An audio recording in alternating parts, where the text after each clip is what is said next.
Le message de Poutine aux milliardaires russes concernait aussi l'Europe. Ne dépensez pas cet argent. Une phrase simple, mais qui cache un plan stratégique global. Vous pensez que cela ne vous concerne pas? Détrompez-vous. À première vue, c'est un conseil aux élites russes pour qu'elles ne dilapident pas les revenus exceptionnels du pétrole et du gaz, mais derrière cette... Bien les amis, c'est toujours un plaisir de vous avoir ici. Alors, cette sortie est très intéressante. Je t'ai pris d'écouter. Chers collègues, chers amis, cher Alexandre Nikolaïevitch. Je salue tous les participants et invités du 35 congrès de l'Union russe des industriels et entrepreneurs. Cet événement réunit traditionnellement les propriétaires et les dirigeants des plus grandes entreprises nationales et attire, bien sûr, l'attention de toute la communauté des affaires du pays. Avec certains d'entre vous présents dans cette salle, avec beaucoup même, nous nous rencontrons régulièrement pour discuter des questions les plus urgentes concernant vos entreprises. Certains travaillent directement et en permanence avec le gouvernement de la Fédération de Russie et avec l'administration. Nous sommes donc tous, comme on dit, bien informés de la situation. Pour être honnête, je ne vais probablement rien vous annoncer de révolutionnaire. Néanmoins, Alexandre Nikolaïevitch estime utile d'organiser de telles rencontres. Elles ne se produisent pas souvent dans un format aussi large. Mais il est probablement utile de les tenir pour fixer certains repères importants.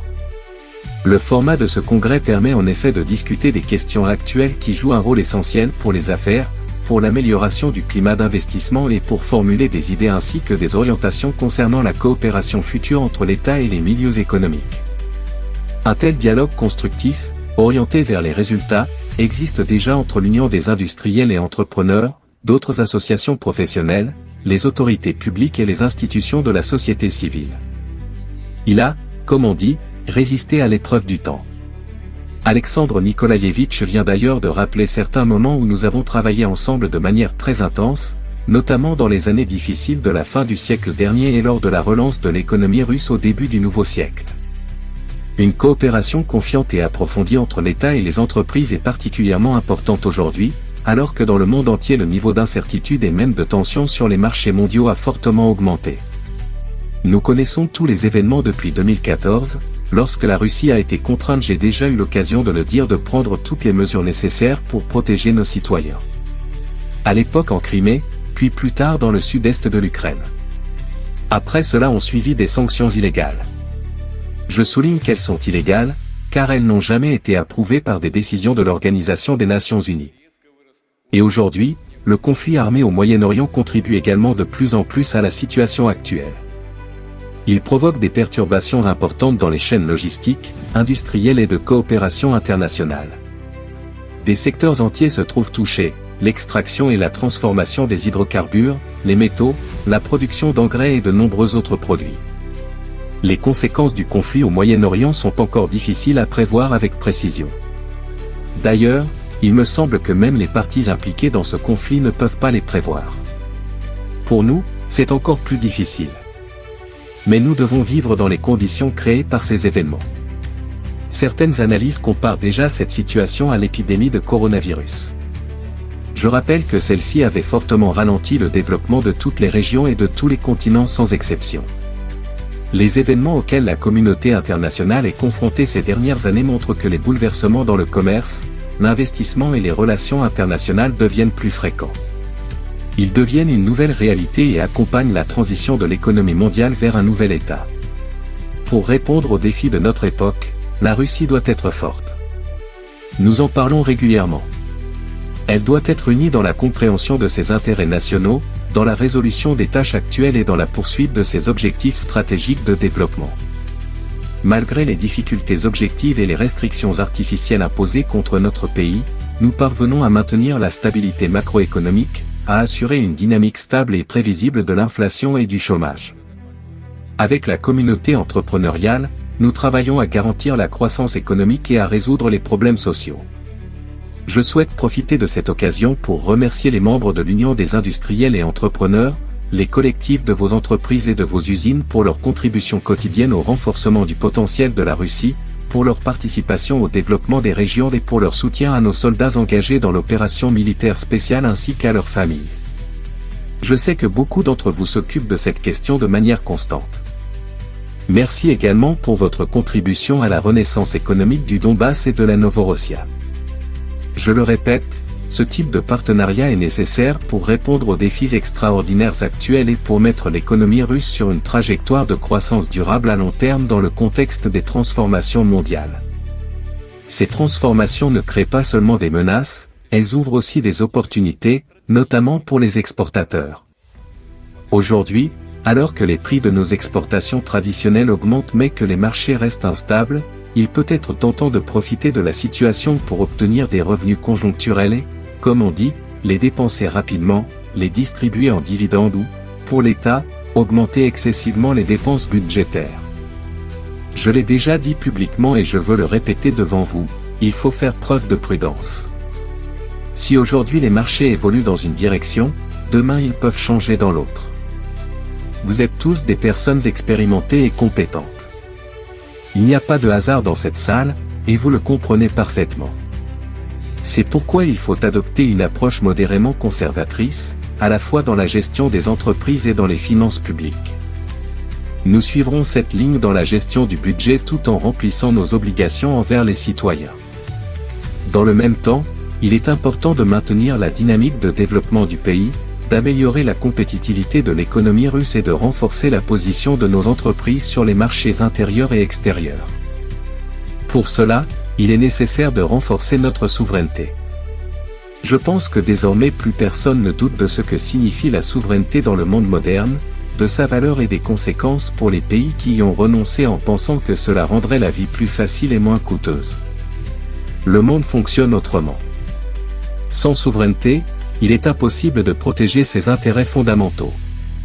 Cela concerne tous les domaines, les transports, la logistique, les infrastructures financières. C'est pour cela que nous avons lancé des projets nationaux avec des objectifs précis.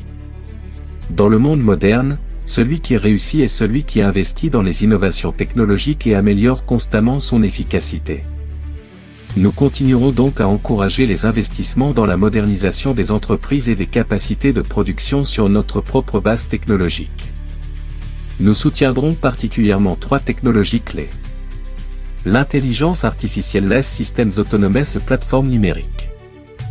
Dans ce domaine, il existe aussi des possibilités de coopération avec des partenaires étrangers, notamment dans les régions du monde en forte croissance, l'Asie-Pacifique, le Sud global et l'Eurasie. Nous prévoyons notamment de développer la coopération au sein des BRIC. Un comité national pour la coopération économique dans le cadre des BRIC a été créé récemment, en février. J'appelle les entreprises russes à participer activement à ce travail et à proposer des projets dans les domaines de la science, de l'innovation, de l'industrie, de l'agriculture, des infrastructures et de la logistique. Pour financer ces investissements, il est important d'améliorer l'accès au crédit et aux instruments financiers, y compris les mécanismes de capital risque et le marché boursier.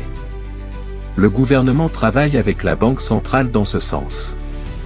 Nous continuerons également à réduire les coûts administratifs pour les entreprises et à supprimer les barrières bureaucratiques. Au cours des 5 dernières années, plus de 400 licences et autorisations ont été simplifiées et numérisées. Les procédures sont devenues plus simples et les délais ont été réduits de plus de moitié. Cependant, il faut poursuivre les efforts, y compris dans les domaines du budget, de la santé et de l'éducation, afin de réduire la bureaucratie et permettre aux médecins et aux enseignants de consacrer plus de temps aux patients et aux étudiants.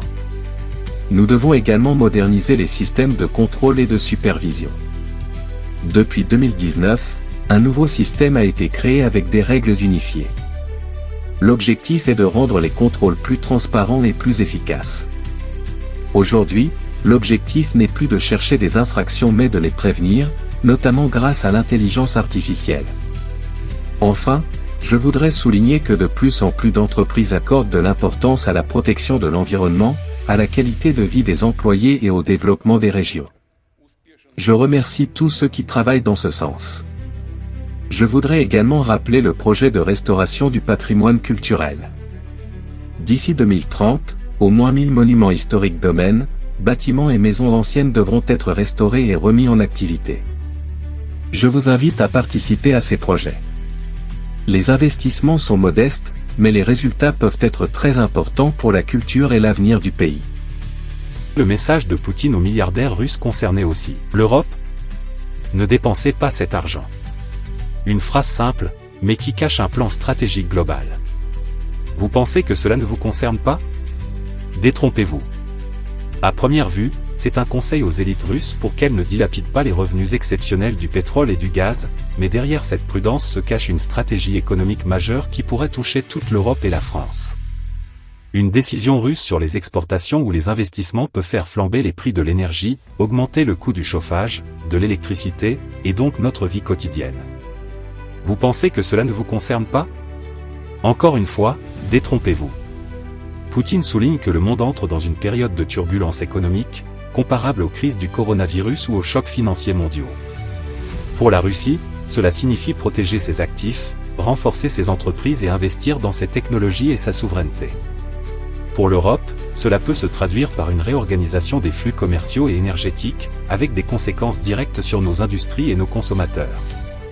Imaginez un instant, si la Russie décide de rediriger ses milliards vers ses alliances économiques, notamment avec les pays du BRIC, l'Europe pourrait perdre une partie de son influence économique mondiale.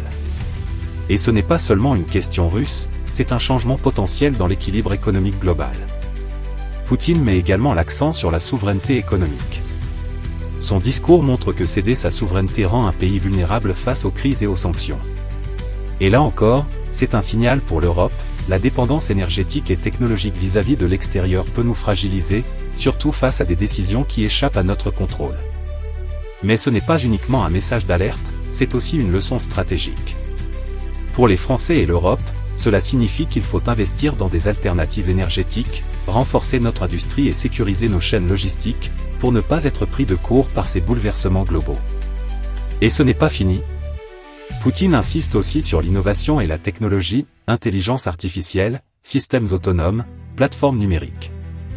La Russie se positionne pour accélérer sa compétitivité technologique, et les marchés européens devront suivre le rythme ou risquer de perdre du terrain. Alors, encore une fois, ce n'est pas seulement un message pour la Russie, derrière ce simple conseil financier se cache un plan stratégique global qui pourrait transformer la place de la Russie dans le commerce mondial, influencer les prix de l'énergie en Europe, bouleverser la compétition technologique globale et, indirectement, nous obliger à revoir nos choix économiques. Poutine nous rappelle que la prévoyance et la prudence économique ne sont pas seulement des outils pour la Russie, mais une leçon pour tous ceux qui veulent rester forts dans un monde instable. Et nous, Français, devons observer, apprendre et agir avant que ces turbulences ne nous touchent de plein fouet. Et nous, Français, devons observer, apprendre et agir avant que ces turbulences ne nous touchent de plein fouet. Et maintenant, je veux savoir ce que vous en pensez. Selon vous, la France est-elle prête à faire face à ces bouleversements économiques? Va-t-on suivre la stratégie russe ou rester vulnérable? Dites-le moi dans les commentaires, je lirai vos réponses et on en discutera dans les prochaines vidéos. Like, commente et partage. Merci mon frère. Merci d'être passé par ici.